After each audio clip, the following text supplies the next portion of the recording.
At the 26th of May, the world got surprised with an early preview on Unreal Engine 5, a new version of the ever-changing Unreal Engine by Epic Games. Back in June 2020, Epic Games showcased the gameplay demo of Unreal Engine 5, in which they showcased Nanite, which is a virtualized micro-polygon geometry that frees artists to create as much geometric detail as the eye can see, which is super interesting, because for me as an artist, being able to focus on detail and less on optimizing my games is absolutely amazing. And we had an early look into that demo into Lumen, which is a fully dynamic global illumination solution that immediately reacts to the scene and light changes. And I believe that works in collaboration with Niagara, which is an amazing visual effects system. And overall, the demo was amazing and very impressive to look at.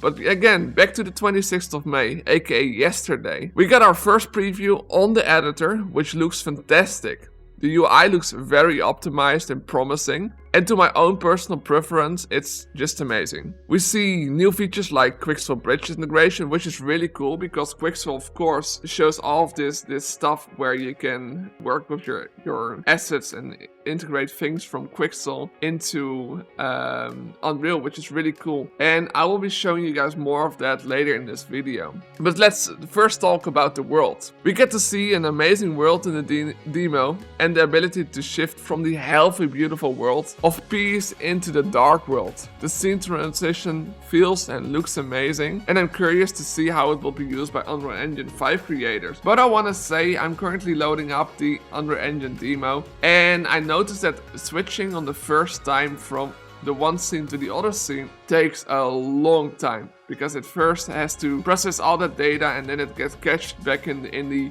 background basically, and it just streams it over there. Another great thing is that they wanted to give creators the ability to create open worlds, and they do that through the world partition system. It changes how the levels are managed and streamed, automatically dividing the world into a grid and streaming the necessary cells. And team members can also simultaneously work on the same region of the same world without treating each other's toes, thanks to the new one fail per actor system, such as daytime and nighttime versions as layers that exist in the same space. And not only that, we gotta look into the animation features, because of course we saw the Titan in the demo, which is really cool, and it moves and does all these cool things, but that was entirely created inside the engine. So we can now alter incredibly detailed characters in dynamic, real-time environments with Unreal Engine 5's powerful animation toolset. Working in context, we can iterate faster and more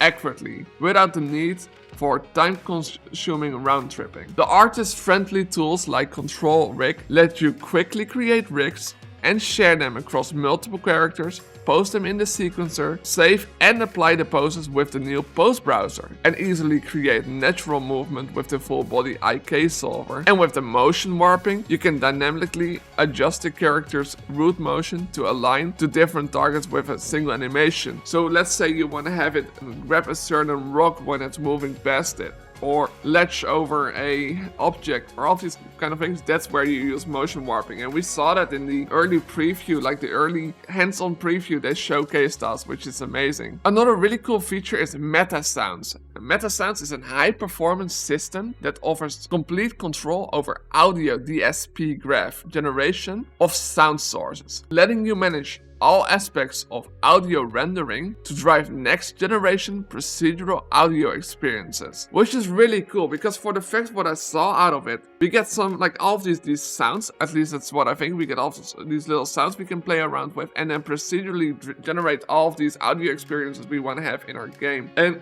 what they show with the Titan is that they work on the audio things and they get out a certain synthesizer and show what the audio sounds like, and then show the entire beam and then take off that certain thing, which is really cool. Especially just have a look at the screen right now and see how that works.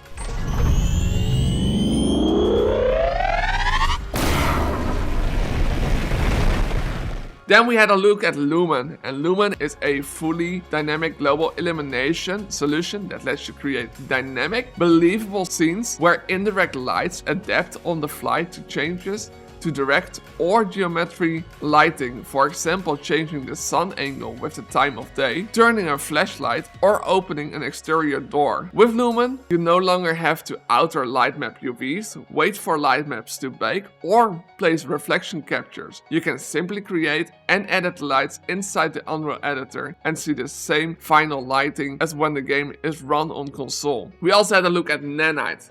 With Nanite we can create games with massive, and I mean massive amounts of geometric detail. With Nanite, a virtualized micro polygon geometry system, we can directly import film quality source art comprised of millions of polygons and anything from zebra sculpts to photogrammetry scans and place them millions of times, all while maintaining a real-time frame rate and without noticeable loss of fidelity. Nanite intelligently streams and processes only the detail you can perceive, largely removing poly count and draw call constraints and eliminating time-consuming work like baking details to normal maps and manually altering LODs, freeing you up to concentrate on creativity. And like I said, they integrated the new Bridge browser. Basically, Bridge from Quixel, you may all know it. Quixel has this amazing library of photo scanned assets, materials and such that you can import into your Unreal projects. Right, back in the day you had a plugin to make the bridge, but now it's natively integrated inside of Unreal, which is amazing, and I really like those features, to see them as a part of Unreal and now being able to create a world. Let's say you want to make an RPG game and you want to create this amazing living world with those assets, you can, and that's really cool. So yeah, that is really cool. One of the other things I really like is that the chaos destruction system, the system that allows for this really juicy, amazing destruction that I personally will be using in my game Member of War when I'm porting that to Unreal 5. It's really amazing to see that these features are now a part of Unreal, and with the clean UI and how things are changing from the editor view and just overall the shortcuts and things we can use to make life easier is amazing. And with that, overall, does Unreal Engine sound like an amazing new experience, which allows us to develop games with extreme details? And for the artists like myself, this also means I can focus more on the quality of my assets and have to worry less about how they are optimized for the games that I will be developing. And I'm really looking forward to how that's gonna work out with Member of War, whether I will be using these more detailed meshes